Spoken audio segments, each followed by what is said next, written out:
I have some banana mash on my shirt, so hi everybody, you found the Wrecked Mom. My name is Emily, and today we're going to be talking about some of those 0 to 6 month essentials that I found very helpful during those first 6 months. Every baby's so different, it's hard to tell, but let's just hop into the video. So the first thing I'm going to say, and this is kind of cliche, is you're going to need a village. Being a parent is so hard. Being a mom is so hard. Those first 6 months are extremely challenging. And just as far as mental health goes, it's very overwhelming. I would honestly say there's nothing that prepares you for that stage of a baby. So just having the support is really, really important. And if you don't have anybody close by, if you don't have family close by or at all, if you don't have friends close by or at all, then try to find groups that you can get involved in and make the most of those. So for example, say like a postpartum group for postpartum depression, anxiety, OCD, those kinds of things can be a great way to connect on, say, a weekly basis with other moms going through the same thing. And you don't necessarily have to connect outside of it to come away feeling like you had enough of a connection that it made you feel supported. Or for example, we just attended some music classes that were free at our local library. So we weren't actually spending any money.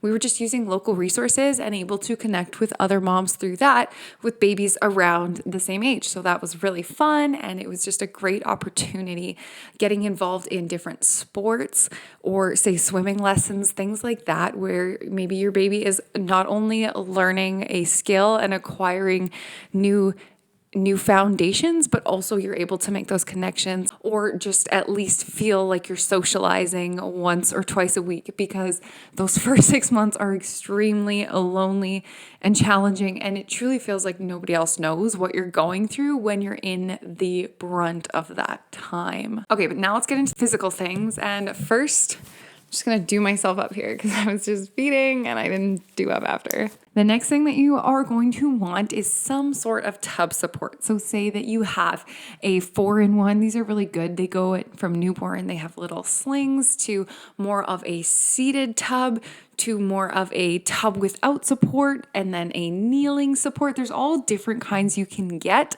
for Allura. So when she was a newborn, I just gave her baths in a little bouncy support chair that I had, a mesh chair in the sink. But then as she got a little bit bigger and she could sit supporting herself, we had this little duck tub that was absolutely incredible. You just put it in the tub, fill it up a little, and then when she could sit supported without support, she was able to be more confined. You don't have to fill up the whole tub, and it just feels a little safer because they have a little bit of support in that water that kind of is something that they're getting used to as far as gross motor function goes. For my second, I had a hard plastic seat, and it worked really well for the first 6 months. Again, as soon as he was sitting up unsupported, we just took that out, and he's just been in the regular tub ever since. But you can also use a sink, a large sink, but I do recommend having some sort of tub support.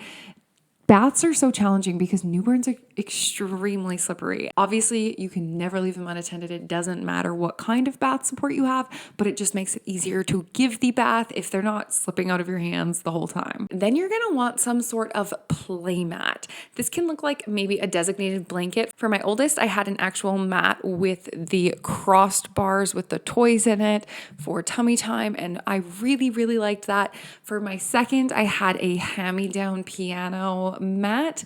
That one wasn't quite as versatile as I found as soon as he was rolling and moving. Even rolling over, there's not really a whole lot of room for it.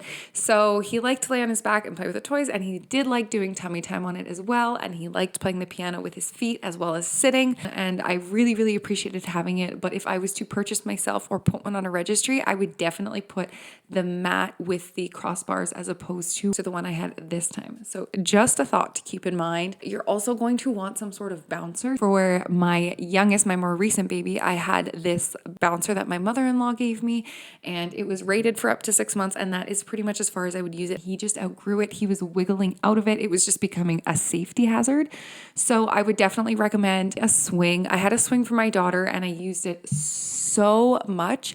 She was a far more independent baby than my second, so it's kind of hard to tell exactly what every baby would like. I don't know if he would have actually adjusted to a swing, but he really did love his bouncer. The first 3 months, it was a lifesaver. every time I had a shower, he would just sit in it. You know, you just want something where you can put them so that they're safe when you're doing things like showering, maybe cooking dinner. Maybe you just want to pee without them in your hands, you know, just little things like that. So I would definitely recommend something like that. These range from quite cheap to very, very expensive and techy. That being said, though, I would say you're going to need at least one type of wrap and one type of carrier. The wrap is great for when you want your baby snuggled close to you, napping for long periods of time, comfort, that kind of thing.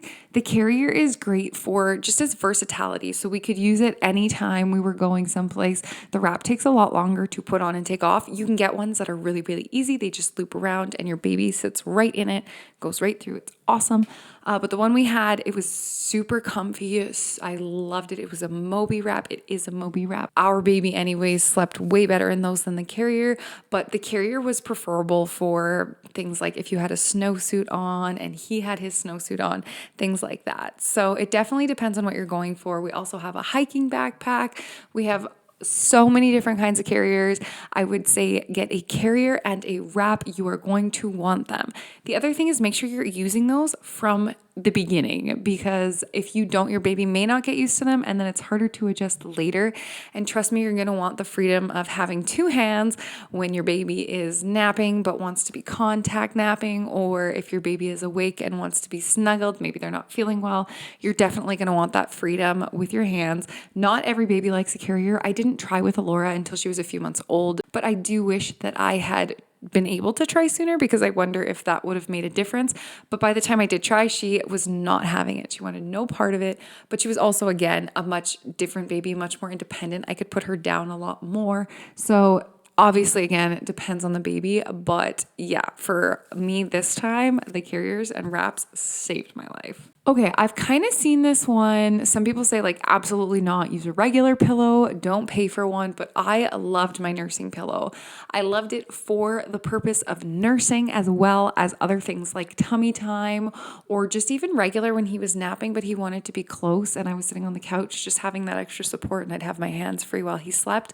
I do recommend getting an actual nursing pillow. They're relatively cheap, recommend for sure. Something else that I really, really loved having when I was doing bottle feeds, because my oldest couldn't latch, was a bottle warmer. For her, great investment. With my youngest, I would not need a bottle warmer. It's not something I would invest in. He's not attached to bottles. He feeds very, very well. But I do recommend, if you are strictly bottle feeding and you do have milk coming out of the freezer or refrigerator, and you are going to be bottle feeding for like a year, I would get a bottle warmer. They are super convenient. Okay, I think that's pretty much it. If you guys have any questions, there's like a million different things that you could need for those first 6 months. And those were just some of the ones that I found the most helpful and that I was thinking of as I was kind of decluttering the first 6 months. Because I think if you have a baby, you know that after 6 months, things really do change. It's crazy how much, you go to bed one night and they're just like a newborn, it seems like. And the next day you wake up and they're sitting unsupported and they're trying to crawl and they want to eat. Like,